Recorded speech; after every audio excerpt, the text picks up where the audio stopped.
I'm Meg. I'm Greg. I'm Chris. I'm Gretchen. We are educators, 2 in the classroom and 2 out. One thing we have in common, we all teach writing, and we're here to give you the long story short. In this series, we discuss hot topics in education for parents and teachers in under 20 minutes. After all, it takes a village. Today's long story is about book bans in local schools. They're revving up and causing parents, students, and teachers to wonder, what's next? In response to over 90 books banned in a local district, we formed a free community banned book club. We meet monthly to discuss one of the pulled titles. Some former talks included Sold, The Art of Racing in the Rain, and Crank. But tonight we discuss the Freedom Writer's Diary with the community at large. Here's a quick recap. The book is a collection of diary entries from a teacher and students that were located in an urban district outside of Los Angeles in Long Beach, California. So let's go ahead and ask the pressing question. Why do you guys think this one was banned? I'm thinking, besides just the depiction of consistent urban issues with the drugs and the gangs and things like that, it also at some points talks about sexually explicit things, not very overtly, but it does have that a couple of times. But I didn't think it was in a way that was so overwhelming. It was just stating the fact of this is what happens when you live here, and that's it. From my perspective, the one thing that kind of separated it from other banned books is this one I felt was more targeted at the racial tensions between others, specifically the Hispanic community and the gang violence that was going on during this time period of the 90s. It seemed multiple stories in this diary were focused on how young children, approximately sophomores to seniors, were either experiencing gang violence or gang pressure themselves, or friends were in the gangs or getting attacked by gangs, or family members were incarcerated because of their activity. And that was pretty vivid in terms of the way it is being described. Interestingly enough, Chris, I don't know if you remember in the freshman year chapter where they talk about some of the students who are being initiated into a high school sorority, which was really unusual because I don't really think that's a thing anymore, but clearly was in the 90s. I felt like Rel was showing this juxtaposition between these students doing anything at any cost to be accepted by the sorority, which in a lot of circles is accepted, right? As opposed to where a gang would be more of an outlier. But she definitely showed that some of the issues students were facing, regardless of race or class, were the same types of issues, which I thought was kind of interesting from that perspective as well. Well, and she also, to touch on that, Meg, she goes later in the book, she talks about this same student, or you assume it's the same student because you never really know. The entries are numbered, there's no actual names. But this student talks about being a senior and looking at the sorority initiation from the other side. And now that she's had this personal growth they all talk about throughout their chapters, and how demeaning it is, and how she should have stepped up and said something to stop these girls that were being demeaned and the way they were treated and the things they were being asked to do, all to be popular. Right. And that was some of the growth that she showed as being a member of the Freedom Writers, is they learned to step up and speak for the voiceless, and to not be bystanders and just sit there and watch things happen. And I think I'm sorry, go ahead, Chris.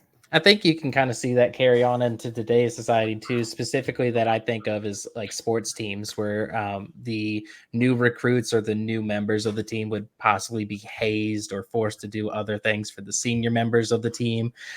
Whereas that one's more socially accepted because it's oh, it's just a sports team. Whatever happens in sports, it stays in sports. But in this book, you're having the extreme other side by society standards with the gang violence, which is not tolerated, I think most of us can say, by the mainstream. So kind of putting those juxtaposed to one another would be kind of something to look at too. Yeah, so I have a question because Chris, you and Greg are both in the classroom. Do you think this book would be beneficial for students to read today, even though it's 30 years old? I would say so. Obviously, for me, it would be a much higher target audience just based off the grade that I deal with. I think it'd be a perfectly fine read as a sophomore, senior, because that's who's writing the post. You would assume that you would be closely able to kind of relate to those students if you're in the actual grade level that they are. You might not experience the same experiences being in Virginia or wherever you are located, but you can at least relate to maybe somebody being under the influence of like a drug use, or drug usage, which was discussed in the book, or peer pressure. Everyone in high school can kind of relate to peer pressure being an influence on themselves. I agree with Chris. It'd be hard in middle school where I am to do the entire novel just because of the age and the things, but there are definitely themes that we could pull excerpts, maybe do a diary entry. Absent parents, for example. We do, where I teach, have parents that are absent for a variety of reasons.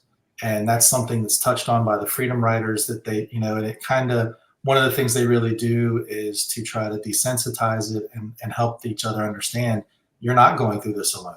Here are 149 other people by the end of the freedom writers that are going through something. And the more you find out, and then the anonymity kind of granted, because as they were all editing each other's pieces, they realized, oh, well, this person's going through this too. This happened to this person. So I think I agree with you, Chris. I think as a whole, it would definitely be better in the high school setting.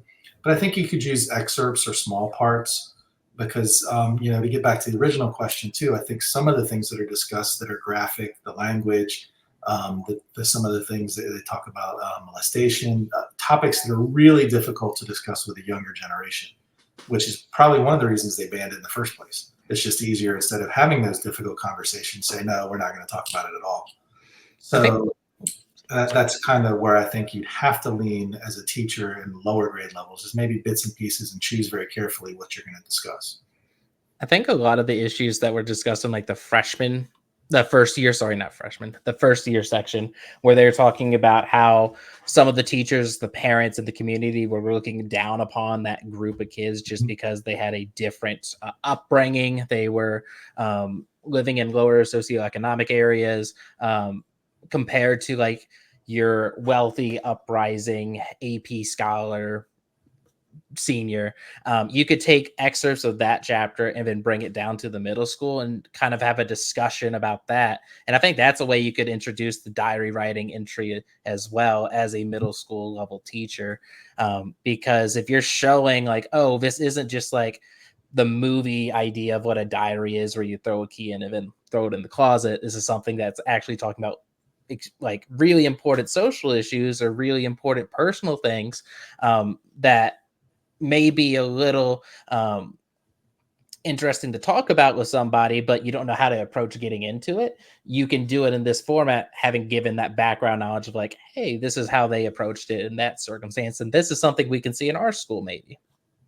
Yeah, and I think there are definitely some universal themes. Obviously, they talk about reading Anne Frank and these different texts that kind of jump off their own memoirs. I taught in urban district in early 2000. And when I first started there, I was teaching, it was called transitional English. So it was students who were leaving English as a second language classes and moving into mainstream English, but they still need a lot of extra support. And those classes and my standard English classes were extremely diverse, multiple languages spoken. And the IB teacher was across the hall. And I remember that IB class was almost predominantly all white with a few Asian students. And it was so glaringly different, the composition of our two classes. Students brought it up all the time. And I just remember realizing like how uncomfortable it was because it was so glaringly obvious. And obviously, 30 years later, there's still some issues when it comes to upper level classes with equity. I think we've made a lot more strides to be cognizant of it. But this book is a time capsule of something that was a very alive and real, and definitely something I experienced as, a fifth year teacher at that point. Yeah, I think a lot of what was in the book, especially the parts about the disparities between the classes or kids knowing that they're in, a lot of the kids would refer to it as like dummy English. Mm-hmm. And I remember teaching a lot of kids in like the lower level Englishes, and they would point out, they're like, why are you making us do stuff? We're not in AP. We're not in this class. Like, we can't understand that. And I'm like, well, who told you that? Like, who actually sat you down and said you actually can't do this? Like, there are many ways that we can, and we can scaffold it to really talk about these bigger issues. But I would say, I didn't do anything to the degree that the teacher in the book did, but just being like, well, let's talk about this topic because we can, and we are. And just because the AP and IB kids are talking about it doesn't mean that we can't talk about it in a different way or in a similar way with a bunch of different perspectives. And just knowing that they were valued in what they were saying and like what was being heard, I think a lot of them experienced for the first time that they actually felt listened to. I was like, it took this long to feel that is quite disturbing for me. And I feel like that's the same even in this book. Like they had never had that epiphany before getting to someone who really believed in what they were talking about and really made them rise to that level. I'm curious, especially Gretchen and Chris, because you have been teaching for under a decade. Are you surprised by some of the things that Gruelle could do as a new teacher with these students? Like the events she brings them to and the different experiences she has with them or different questions she poses? Are these things that we would be permitted in a classroom in 2024? Absolutely not. I was just thinking of how I was sitting there, and when reading this book, it reminded me of what I wanted to be so badly when I was in like the School of Education or when I decided I wanted to become an English teacher. I was like, I want to be that person that can allow students to really explore and think outside the box and do all these fun things. But then when you get into the classroom, there's a lot of the red tape. There's the worry of, are you going to, get messages from someone like, angry text? Are you going to get angry emails? Are you going to have to, do all these things in order to do something halfway fun, filling out the forms? Chris, I don't know what it's like for you in your district. Is it any different? It's unclear because this is what my second stop in my teaching career, but for me, my area, I think I would be permitted to do more, but she is such a drastically different teacher than I was my first year. Given my first year background knowledge, I was in the COVID year, so different circumstances, but she was much more gung-ho. I'm going to try anything and everything, whereas I just wanted to kind of get comfortable. She is pushing every single boundary known to man at the beginning of this book, taking him on field trips to this extravagant hotel that she works as a second job. She's calling all these people. I would have loved to at least tried to do that, but as a first year teacher, I couldn't even fathom taking on all those different responsibilities at that time.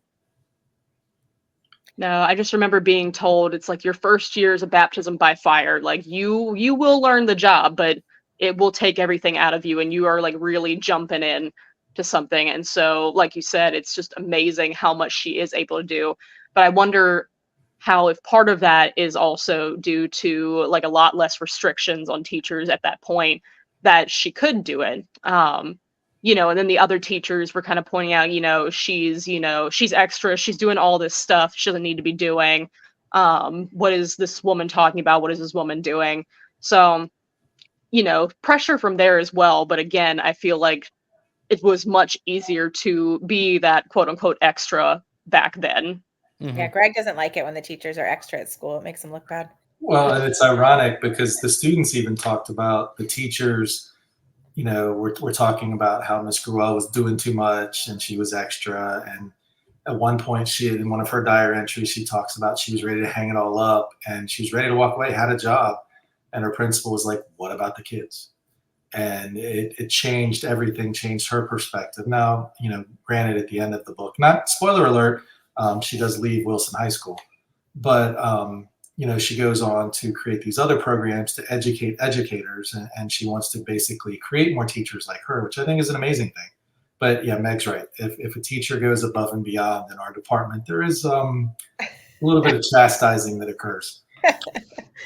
All right. Well, I appreciate everybody's feedback. We're going to end with a yay or nay. Should this book be banned in local schools? Gretchen? Nay. Chris? Nay. Greg? Absolutely not. All right. I'm a nay also. All right. Well, we appreciate your listening. Greg, we're going to throw it over to you. Thanks for tuning in to Long Story Short Educators Edition. Next time, join us as we discuss ChatGPT and how it can hurt and help your student. Class dismissed.